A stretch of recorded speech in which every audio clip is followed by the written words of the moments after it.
Hello, my name is Matt and this is Pixel Burn, where I usually take a look at some of the more interesting things that have happened in gaming this week. Except sometimes I like to take a look at one really big topic, which is what I'm doing this week.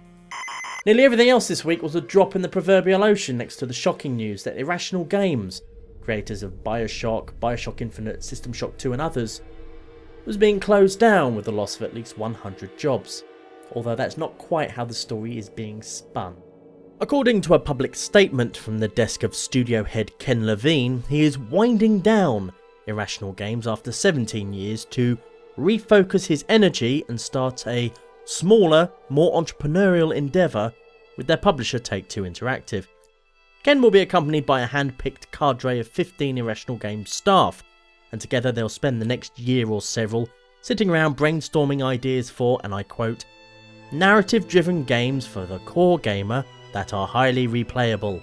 The fable being sold here is of a games development auteur forging ahead in a brand new artistic direction, escaping the sinful, sucking mire of AAA games development. Assisted by a small, loyal band of intrepid pilgrims, he goes forth to found a new, glistening utopia built upon exclusive digital distribution and a more direct relationship with gamers. His words, not mine.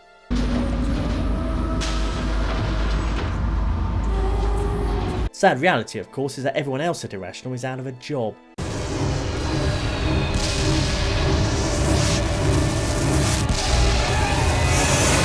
A grim fact, admittedly, but one that bears repeating in the face of articles like this one by Kotaku's Jason Schreier.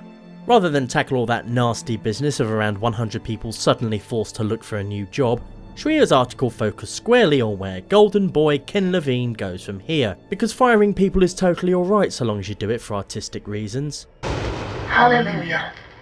Now, LaVine isn't the first person to leave a studio he founded. Jason Rubin left Naughty Dog, Cliff Bleszinski recently left Epic Games, and Vince Zampella was ousted from Infinity Ward. Unlike Irrational, however, these studios continue to exist despite their founder's absence. One could therefore argue you don't have to build a new development studio atop the burnt out ruins of your previous one, although who knows. Perhaps in Ken LaVine's mind it was impossible to build it anywhere else. In LaVine's defence, he is at least doing something for the people affected by this closure, which is more than most suddenly unemployed developers get. Irrational Games will have access to the studios to say goodbyes and get their portfolios in order. And they'll also be running open days there for third-party publishers and developers to poach any outgoing talent.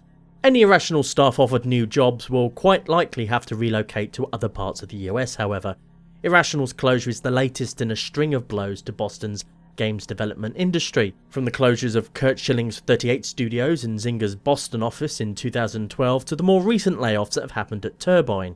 With a critically acclaimed game like Bioshock Infinite on their CVs, the prospects for ex-Irrational staff are better than most. Which brings us to another, shall we say, inconvenient fact few seem willing to address, namely that while Bioshock Infinite was critically acclaimed, it perhaps wasn't as commercially successful as everybody assumes. Between March and August of 2013, Bioshock Infinite sold an estimated 4 million units. By the usual standards of AAA games, that would be enough to be considered a success. Although publishers' definitions of success seem to change with the phases of the sodding moon nowadays. For example, the new Tomb Raider sold 3.4 million copies in its first month, yet its publisher Square Enix still considered it a commercial failure. The same Square Enix that keeps pissing away money on dismal Final Fantasy XIII spin-offs just because the lead designer has a weird crush on its main character. Not that you can really call Lightning a character per se, more like an emotional black hole with legs. Deep in the forest, I stumbled onto a small village, the last home of the Mughals. Bioshock Infinite was in development for 6 years, and there are no hard numbers on exactly how much it cost to make. In a profile on Ken LaVine, the New York Times estimated Bioshock Infinite's budget to be at $100 million, and that Take-Two spent another $100 million on marketing alone. Ken LaVine and Take-Two denied this, of course, because that sort of talk makes investors nervous. Yet even if Bioshock Infinite's development costs weren't quite that high, the day-to-day cost of running a AAA studio is bloody expensive, especially if it's working on one project for 6 years and not bringing in any money.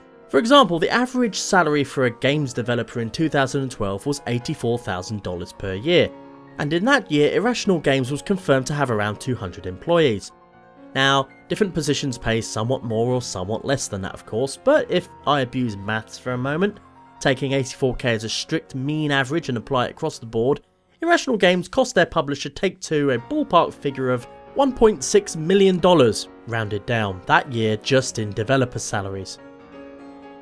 These are very rough maths of course and nowhere near accurate enough. It's just to give you an idea of how much money Irrational was potentially burning through over the course of Bioshock Infinite's troubled development. So troubled, the words development hell were regularly brought up in online articles and discussions about it. In the course of those 6 years, Irrational Games also saw a significant number of prominent staff members depart for various reasons.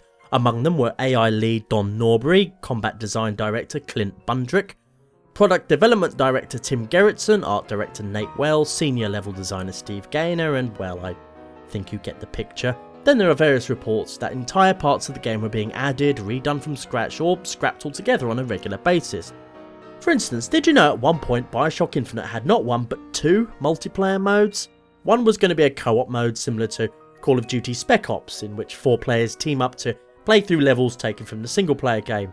The other was going to be a horde mode where you get shrunk down into an old-timey arcade machine to fight waves of killer toys. There were also salacious rumours aplenty. Ken Levine was supposedly a toxic egomaniac who was incredibly difficult to work for. Several entire games worth of content and assets had allegedly been developed and then scrapped, and not forgetting of course that supposed $200 million spent on development and marketing. All this is absolute conjecture and scuttlebutt of course, but even disregarding them completely paints a troubling picture of life at Irrational, and an expensive one, which brings us to Take-Two. In January 2006, over a year before it released the original Bioshock, Irrational Games became a wholly owned subsidiary of Take-Two Interactive. The very same Take-Two who offered Levine and his 15 handpicked acolytes their new gig, dreaming up replayable story-driven games. And that one simple fact, ladies and gentlemen, blows the whole official story clear out of the water. Tell me, how much say could Ken Levine have in the future of a studio wholly owned by its publisher? The sad fact is Take-Two probably didn't want Irrational Games anymore, not after 6 expensive years working on a game that, while it sold well, didn't sell the kind of GTA 5 numbers to justify such a long development period. Take-Two still clearly wanted to keep Ken Levine around however, even if he is the main reason Bioshock Infinite took so long to develop in the first place. Giving him a smaller team and scope would allow them to retain his creative talents, while at the same time keeping him on a tighter leash. As for Ken Levine himself, I don't doubt he genuinely wanted to move on to smaller projects. Had things been different, he may very well have left Irrational in the care of a successor and formed his own new indie studio. Perhaps he would have taken more than 15 people with him, or maybe less.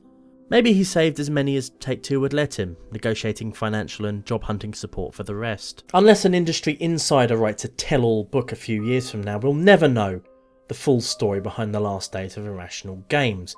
The mainstream enthusiast gaming press won't dig any deeper beyond the official version of events.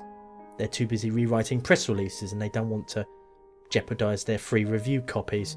Those in the gaming press actually worthy of being called journalists might get somewhere close to the truth, until they're inevitably stonewalled by publishers, assuming of course they don't get snowed under by work that actually pays the bills.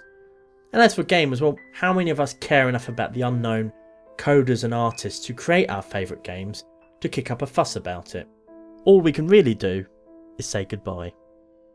In closing, I'd like to offer my sincerest best wishes to all Irrational staff, and particularly those looking for new jobs. Thank you for the memories.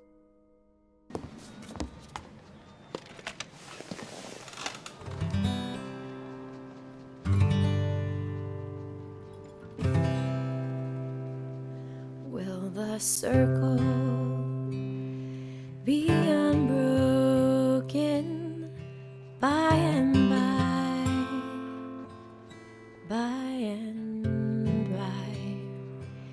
Is a better home awaiting in the sky, in the sky.